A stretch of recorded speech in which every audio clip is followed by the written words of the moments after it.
Assalamualaikum warahmatullahi wabarakatuh.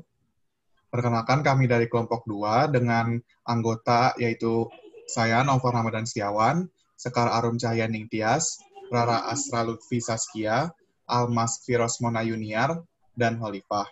Di sini kami membuat video ini untuk mempresentasikan hasil diskusi kami mengenai kode etik psikologi. Untuk pasal 9 akan dibacakan oleh Rara. Untuk Rara dipersilakan.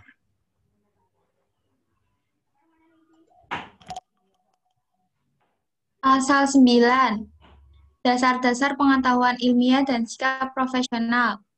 Psikolog dan atau ilmuwan psikolog dalam pengambilan keputusan harus berdasar pada pengetahuan ilmiah dan sikap profesional yang sudah teruji dan diterima secara luas atau universal dalam disiplin ilmu psikologi.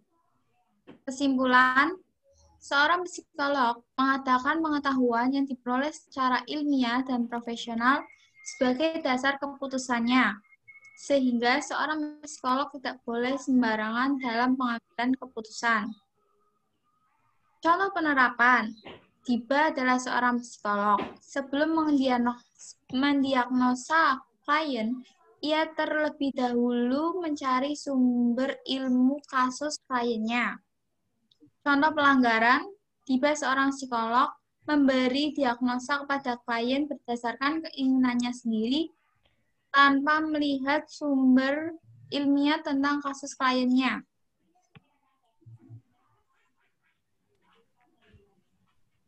Selanjutnya pasal 10, pendelegasian pekerjaan pada orang lain.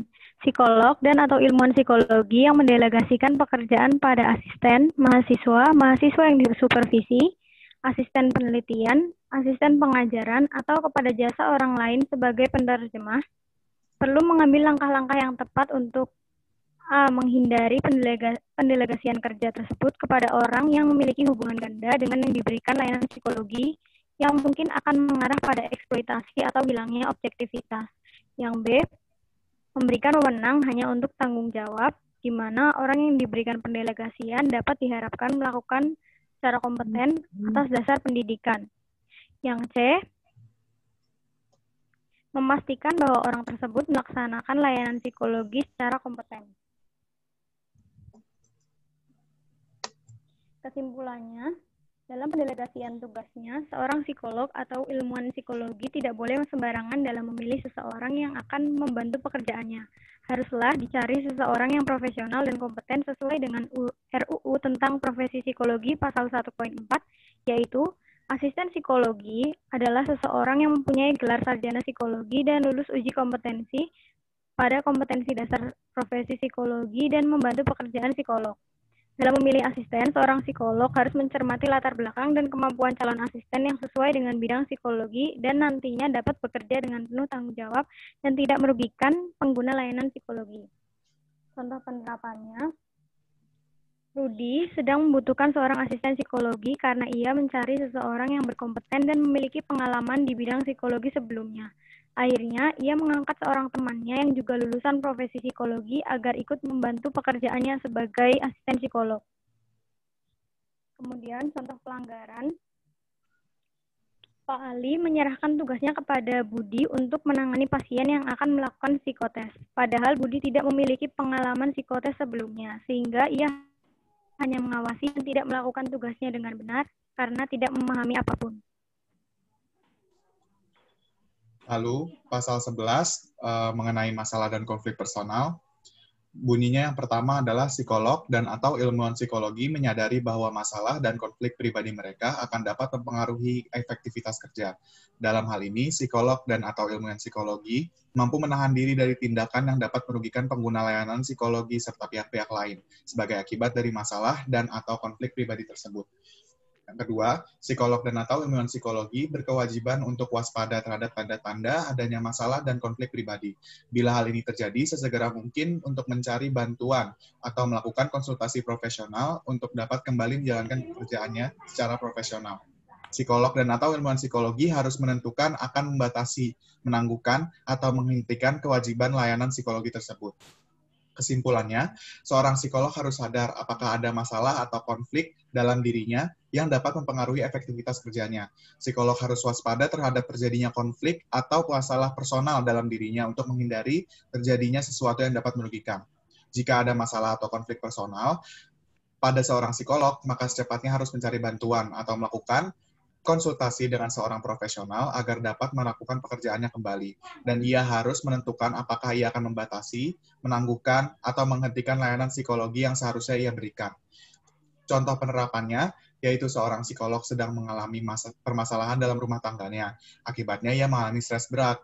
Untuk menghindari adanya tindakan yang dapat merugikan pasien, psikolog tersebut memutuskan untuk memindahkan janji temunya yang ada pada saat itu kepada psikolog lain. Dan ia juga mencari bantuan profesional untuk menyelesaikan permasalahan emosionalnya. Lalu, contoh pelanggarannya, misal ada seorang psikolog memaksakan dirinya untuk melayani klien ketika psikolog tersebut mengalami permasalahan dalam dirinya juga. Akibatnya, pelayanan psikolog kepada kliennya menjadi kurang efektif, sehingga itu menjadi salah satu contoh pelanggaran kode etik psikologi. Selanjutnya pasal 12. Pasal 12 itu tentang pemberian layanan psikologi dalam keadaan darurat. Poin yang pertama, keadaan darurat adalah suatu kondisi di mana layanan kesehatan mental dan atau psikologi secara mendadak dibutuhkan, tetapi tidak tersedia tenaga psikolog dan atau ilmuwan psikologi yang memiliki kompetensi untuk memberikan layanan psikologi yang dibutuhkan. Poin kedua, dalam kondisi sebagaimana dimaksud pada ayat pertama, kebutuhan yang ada harus tetap dilayani. Karenanya, psikolog dan atau ilmuwan psikologi yang belum memiliki kompetensi dalam bidang tersebut dapat memberikan layanan psikologi untuk memastikan bahwa kebutuhan layanan psikologi tersebut tidak ditolak. Poin ketiga, selama memberikan layanan psikologi dalam keadaan darurat, psikolog dan atau ilmuwan psikologi yang belum memiliki kompetensi yang dibutuhkan perlu segera mencari psikolog yang kompeten untuk mensupervisi atau melanjutkan pemberian layanan psikologi tersebut.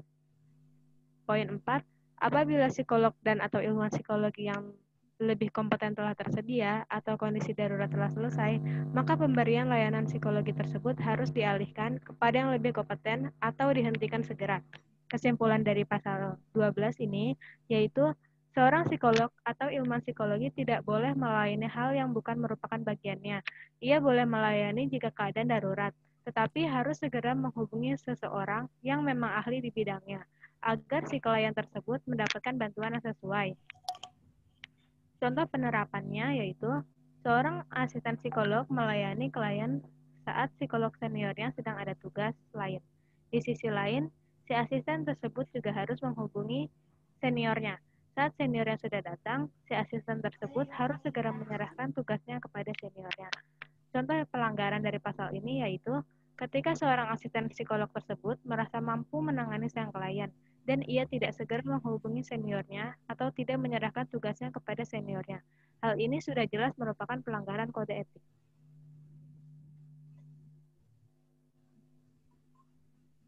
Pasal 13. Sikap profesional.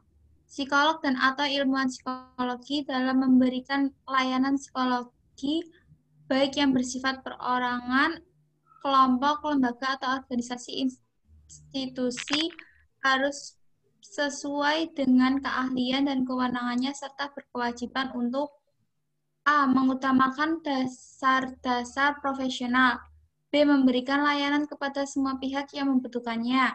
C. Melindungi pemakai layanan psikologi dari akibat yang merugikan sebagai dampak layanan psikologi yang diterimanya.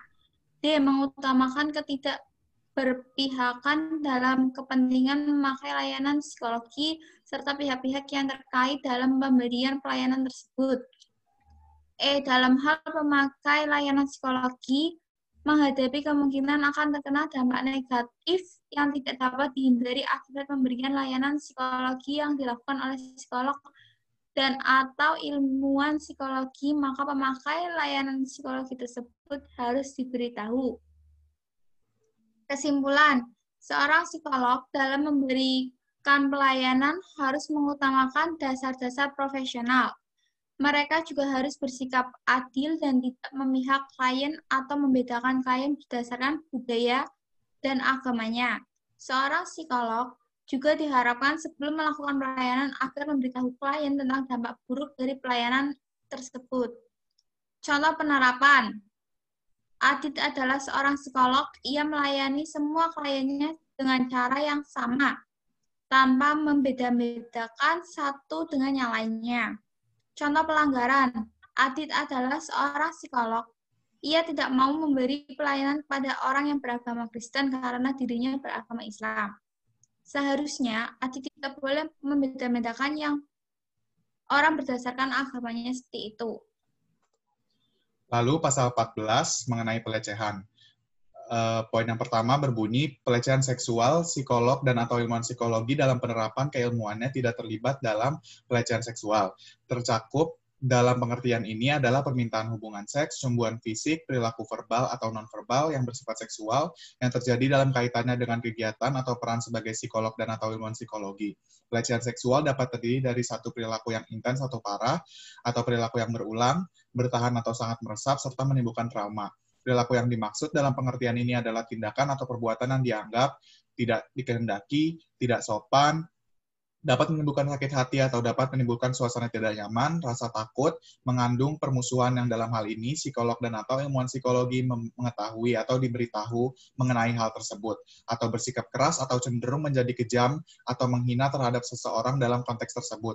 Sepatutnya menghindari hal-hal yang secara nalar merugikan atau patut diduga dapat merugikan pengguna layanan psikologi atau pihak lain. Yang kedua, pelecehan lain psikolog dan atau ilmuwan psikologi tidak diperkenankan secara sadar terlibat dalam perilaku yang melecehkan atau meremehkan individu yang berinteraksi dengan mereka dalam pekerjaan mereka, baik atas dasar usia, gender, ras, suku, bangsa, agama, orientasi seksual, kecacatan bahasa, atau status sosial ekonomi.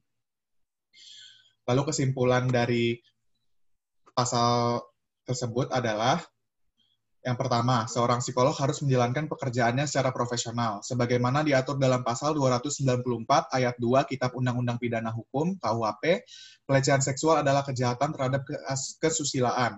Maka dari itu, tindakan pelecehan dilarang dalam pekerjaan apapun, termasuk psikolog dan ilmuwan psikologi. Yang kedua, dalam melaksanakan pekerjaannya, seorang psikolog haruslah berprofesional dan tidak membeda-bedakan siapapun. Psikolog harus menghindari perilaku yang dapat melecehkan atau meremehkan individu yang sedang berinteraksi dengan mereka.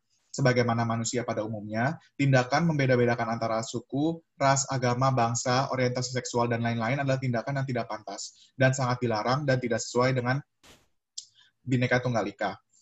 Contoh penerapannya. Yang pertama, Andi, seorang psikolog, mendapatkan klien yang sangat menarik perhatiannya. Namun, demi menjaga keprofesionalannya, ia mengesampingkan penilaian itu dan melayani klien berdasarkan kode etik psikologi yang berlaku. Lalu yang kedua, Andi adalah seorang psikolog, ia tidak pernah menolak satu klien pun karena alasan perbedaan suku, agama, orientasi seksual, dan lainnya. Ia selalu menerima klien dan melayani mereka dengan profesional dan maksimal. Contoh pelanggarannya, yang pertama, semisal Andi, seorang psikolog, sedang menangani pasien, namun pada sesi konsultasinya, Andi melakukan hal-hal yang tidak seharusnya dilakukan, seperti membicarakan hal seksual dan melakukan sentuhan terhadap pasien di tempat yang tidak seharusnya, dan menimbulkan ketidaknyamanan. Lalu yang kedua, Andi, seorang psikolog, bersikap acuh tak acuh terhadap seorang pasien, dikarenakan pasien tersebut berbeda suku, berbeda warna kulit dengan Andi. Hal ini sangat melecehkan dan merugikan seorang pasien. Berikutnya, pasal 15 mengenai penghindaran dampak buruk. Psikolog dan atau ilmuwan psikologi mengambil langkah-langkah yang masuk akal untuk menghindari munculnya dampak buruk bagi pengguna layanan psikologi serta pihak-pihak lain yang terkait dengan kerja mereka, serta meminimalkan dampak buruk untuk hal-hal yang tidak terhindarkan tetapi dapat diantisipasi sebelumnya. Dalam hal seperti ini, maka pemakai layanan psikologi serta pihak-pihak lain yang terlibat harus mendapat informasi tentang kemungkinan-kemungkinan tersebut. Kesimpulannya, psikolog dan atau ilmuwan psikologi dalam penanganan pasiennya harus mengambil langkah yang tepat untuk menghindari muncul dampak buruk bagi pasien, serta pihak lain yang bekerja sama dengan mereka.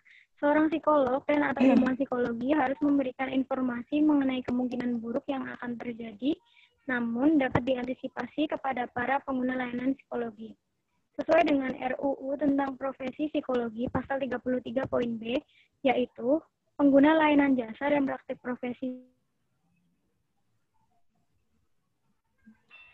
Kemudian yang selanjutnya yaitu pasal 16 tentang hubungan majemuk.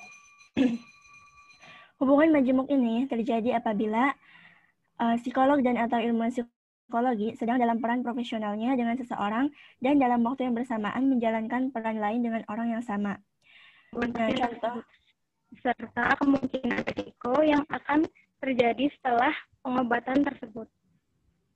Kemudian, contoh pelanggaran dari pasal 15, berarti mendapatkan seorang klien yang tidak ia sukai karena sifatnya, sehingga ia mengoreksi hasil psikotes sang klien dengan mengubah beberapa bagian dari psikotes tersebut agar sang klien terlihat buruk kepribadiannya. Hal ini sangat melanggar kode etik psikologi. Mohon maaf tadi, contoh penerapan dari pasal 15 itu dalam menjalankan tugasnya, berarti memberikan informasi dengan jelas kepada pasien mengenai proses apa yang akan dilakukan untuk penyembuhan pasien tersebut, beserta kemungkinan resiko yang akan terjadi setelah pengobatan tersebut. Lalu dilanjutkan pasal 16. Silakan, Holifah. Yang selanjutnya adalah pasal 16, yaitu tentang hubungan majemuk. Yang pertama, hubungan majemuk terjadi apabila psikolog dan atau ilmuwan psikologi sedang dalam peran profesionalnya dengan seseorang dan dalam waktu yang bersamaan menjalankan peran lain dengan orang yang sama. Nah, contohnya adalah Nina adalah seorang psikolog, menangani pasien yang merupakan anaknya sendiri, sehingga Nina selain berperan sebagai psikolog juga berperan sebagai ibu dari seorang anak yang mendapatkan layanan tersebut.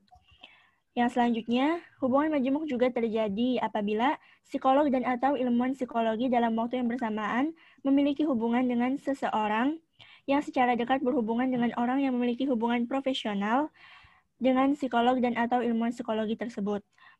Contohnya yaitu seorang psikolog bernama Dina melayani pasien bernama Cinta yang merupakan kakak dari pacarnya, sehingga Dina selain berperan sebagai psikolog yang melayani Cinta, juga merupakan pacar dari adiknya Cinta. Kemudian poin 2, 3, dan 4 ini adalah contoh penerapannya, yaitu menghindar dari hubungan majemuk karena dapat merusak objektivitas, kompetensi, atau efektivitas. Mengambil langkah-langkah yang masuk akal untuk menghindari hubungan majemuk yang mungkin berdampak buruk apabila psikolog dan atau ilmu psikologi dituntut oleh hukum, kebijakan institusi, atau kondisi-kondisi luar biasa untuk melakukan lebih dari satu peran. Sejak awal mereka harus memperjelas peran yang dapat diharapkan dan rentang kerahasiaannya bagi diri sendiri maupun bagi pihak-pihak lain yang terkait. Yang selanjutnya yaitu kesimpulan dari pasal 16 ini adalah psikolog atau ilmuwan psikologi tidak diperbolehkan memiliki hubungan khusus di luar penelitian atau terapi dengan pasiennya, karena hal tersebut akan mengurangi keakuratan atau keobjektifan hasil dari penelitian atau terapi tersebut.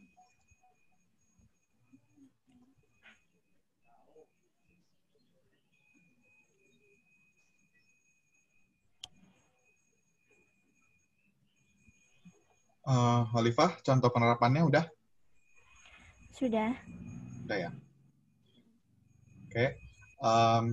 Jadi, itu adalah mengenai poin-poin dari pasal-pasal yang sudah kita bahas, lalu sudah kita sebutkan kesimpulan dan contoh penerapan dan contoh kasus yang mungkin tidak sesuai dengan kode etik psikologi yang kita bahas. Lalu, di sini saya akan menyampaikan kesimpulannya dari diskusi kami. Setiap profesi memiliki kode etik dan aturannya masing-masing. Kode etik dibuat agar seseorang bersikap profesional dan bertanggung jawab dalam melaksanakan profesinya. Dan dibuat berdasarkan kesepakatan bersama. Kode etik psikologi dibuat berdasarkan kesepakatan seluruh psikolog dan ilmuwan psikologi yang tergabung dalam HIMSI. Kode etik psikologi bertujuan untuk menjamin kesejahteraan umat manusia dan memberikan perlindungan terhadap layanan masyarakat terkait praktik layanan psikologi. kode etik yang dibentuk dalam Kongres HIMSI berisi pasal-pasal yang wajib ditaati dan dijadikan dasar penyelenggaraan kegiatan profesi oleh semua psikolog dan atau ilmuwan psikologi di Indonesia. Jadi sekian yang dapat kami sampaikan selaku kelompok 2 yang membahas pasal 9 sampai pasal 16 Kode Etik Psikologi. Mohon maaf bila ada kesalahan. Wabillahi taufiq wal hidayah. Wassalamualaikum warahmatullahi wabarakatuh.